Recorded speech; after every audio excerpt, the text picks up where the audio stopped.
bueno, no existe más el tren fantasma, no existe más, claro. Pues qué tremendo esto, espectacular, una maravilla. ¿Lo podemos hacer de vuelta? Quedó hermoso. La verdad, tremendo. No existe más el tren fantasma, pero nosotros fuimos, los que tienen mi edad, nos divertimos mucho en el tren fantasma, en qué sé yo, en diversos parques que había, el Ital Park y demás. Bueno, el tren fantasma esta vez tiene una estación cabecera, el Congreso de la Nación, porque la nueva conformación nos trae personajes que, bueno, un poquito nos asustan sobre todo en cómo piensan, en su trayectoria, en sus ideas. Vamos a recorrer este tren fantasma cuya cabecera, lamentablemente, es el Congreso de la Nación, esta vez merced a las elecciones donde votamos todos los argentinos. Bueno, a ver, mira. Javier Milei, después vamos a hablar bastante de Javier Milei con respecto a su vacunación. Ahora, en general, llega con un discurso donde siempre está la frase zurdos de mierda, ¿no? Que retrotrae a lo peor de la Argentina, la época más triste de la Argentina. Casta política, aunque se abraza con Patricia Bullrich, es un catador, un sommelier de casta política. Según su criterio, algunos son la casta y son lo peor, y otros no lo son. ¿Cuál es la diferencia? Bueno, él arbitrariamente decide quién es casta y quién no es casta. Llegó a llamar socialista a Larreta, pidió incendiar el Banco Central, en el espacio suelen verse seguidores con esvásticas y banderas confederadas. Bueno, todo lo que ya sabemos de Javier Milei, tiene una compañera, bueno, ahora vamos a hablar de ella. Ese es Javier Milei, en un ratito nos ocupamos un poquito más. Primero. Segundo lugar, Victoria Villarruel, negacionista de la dictadura, aunque ella lo niega ser negacionista, pero la verdad es que la conocemos su discurso, conocemos cómo ahora ha tratado de enmendar la plana para no quedar tan en evidencia. Sabemos además quiénes están rodeando a Victoria Villarroel y no es la única negacionista de la dictadura que rodea a Javier Milei. Hay otros que él sabe muy bien quiénes son, yo se lo señalé hace mucho tiempo, y que también lo rodean y demás, tienen el mismo pensamiento político que Victoria Villarroel. Preside la Asociación de Víctimas del Terrorismo, la caracterizan frases como los 30.000 no son verdad, o los terroristas tienen derechos humanos y sus víctimas no. Hoy hay, de hecho, una movida. Ustedes saben que el mismo Congreso es juez de de todos sus pares, entonces puede el Congreso de la Nación, si se da la famosa inhabilidad moral, votando, puede excluir de la Cámara a alguien. Bueno, hay alguna idea de iniciar una acción contra Victoria Villarroel. Yo no sé si están los números para excluirla de la Cámara y tampoco sé si esto no va a acrecentar su figura y va a terminar siendo un boomerang donde va a quedar ella como la defensora del voto de la gente y los que la quieran inhabilitar como los que no respetaron el voto popular. La verdad no lo sé. Además ahora ella se cuida mucho de negar el tema de la dictadura. Antes sí, antes lo hacía siempre. Es decir, bueno, si cambió sus ideas políticas, la verdad que hoy no es explícito su negacionismo de la dictadura, con lo cual veo difícil que se le pueda impedir el ingreso al Congreso, y por ahí es un boomerang.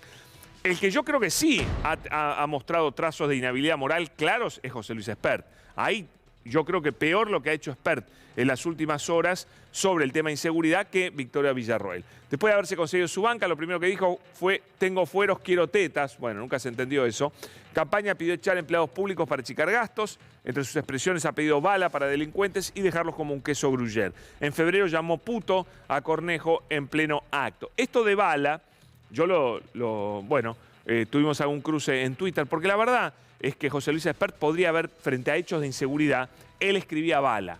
Podía pedir más presencia policial, más policías, mayor cantidad de cámaras de seguridad, mejor equipamiento policial, más patrulleros, mejor blindado los patrulleros. Sí, podía pedir un montón de medidas para darle seguridad a la gente. Sin embargo, él pedía bala.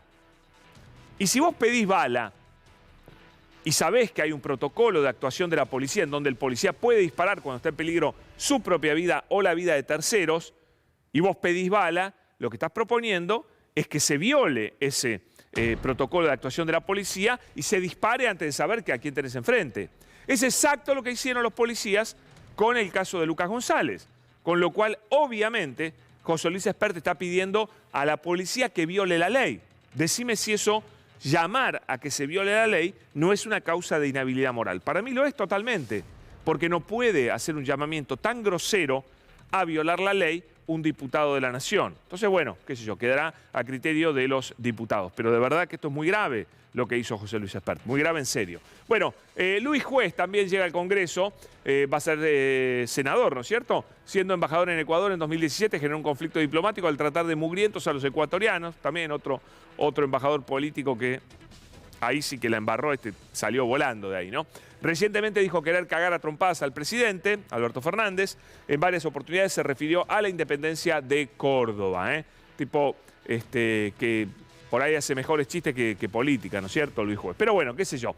También llega Martín Tetaz, ex periodista del Grupo Clarín, apadrinado por la Nata, devenido diputado, fue uno de los principales promotores de los fallidos créditos UBA, de lo cual todavía sigue sin hacerse cargo. Su aparición más conocida en campaña fue lanzando billetes con una maquinita en la mesa de Juana Viale, acérrimo defensor de la flexibilidad laboral y de privatizar empresas estatales.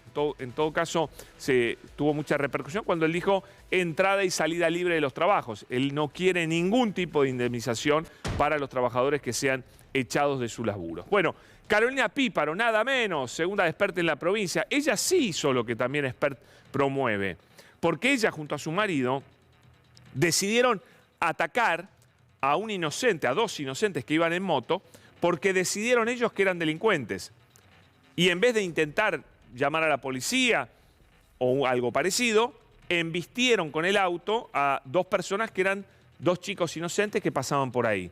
Terminaron de milagro con lesiones leves, porque si no, el marido de Carolina Píparo estaría cumpliendo prisión perpetua en estos momentos, ¿no es cierto? Tuvo mucha suerte. Pero hizo lo mismo que Espert. Espert propone bala, ella propone chocar contra una persona que ella considera que es un delincuente, lo condena a muerte en el momento y lo ejecuta. Una cosa muy rara. Su discurso basado en la mano dura captó el voto de derecha de ese distrito. Bueno, lo de su marido ya lo conté. Píparo reconoció que se reunió con los jóvenes y que les pagó. Claro, después los quiso sobornar. Uno de ellos denunció que quiso sobornarlo con dinero, un celular y un par de zapatillas. Una vergüenza lo de Carolina Píparo. Llega Ricardo López Murphy. A ver, entra por primera vez al Congreso. Increíble, ¿no? Con los años de política que tiene, no haya estado nunca en el Congreso. Fue un desastroso ministro de Economía de un desastroso gobierno, el de Fernando de la Rúa, compañero de Patricia Bullrich, entre otros, ¿no? Duró 15 días en el cargo, 15 días. En la cara del ultraconservadurismo y de los recortes estatales, en varias ocasiones puso en duda también, como hace siempre la derecha argentina, puso en duda la existencia de 30.000 desaparecidos. Un clásico, nada nuevo con López Murphy. Fernando Carvajal, mira, ex juez federal, denominado el juez anticuarentena, casi generó un colapso sanitario, o no un colapso, porque no colapsó Formosa, pero sí generó un problema que no existía en Formosa. Este tipo fue tan irresponsable de hacer política para Juntos por el Cambio desde su cargo de juez federal y empezar a autorizar ingresos a la provincia que generaron que la provincia tenga un brote que había evitado completamente la provincia que no tenía coronavirus y bueno, por culpa de este señor terminó teniendo coronavirus. Fue el primer juez que firmó una resolución para permitir el ingreso a la provincia de ciudadanos con riesgo sanitario. Una barbaridad. Hernán Lombardi, otro compañero del gobierno de la Rúa, de Patricia Bullrich y de Ricardo López Murphy, conocido como el ministro de los despidos, hizo caer a la TV pública un pozo de rating sin precedentes, la destruyó completamente, era la intención, ¿no? Hacerlo. Vació a la agencia de noticias Telam con cientos de despidos.